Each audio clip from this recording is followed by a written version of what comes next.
इस कलयुग में अगर खुश रहना चाहते हो तो ये 3 बातें हमेशा याद रखना। पहला, इस कलयुग में आपकी भावनाओं की किसी को कोई कदर नहीं होगी, इसलिए भावनाओं से नहीं, समझदारी से जीना सीखो।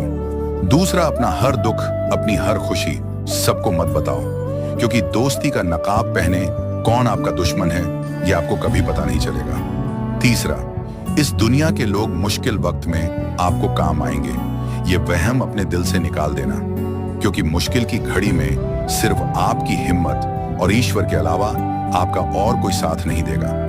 अच्छे लोगों का जो दिल है ना, वो बहुत मासूम होता है, छोटी छोटी बातों पर खुश हो जाता है। कोई अगर थोड़ा प्यार और अपनापन दिखाए तो बस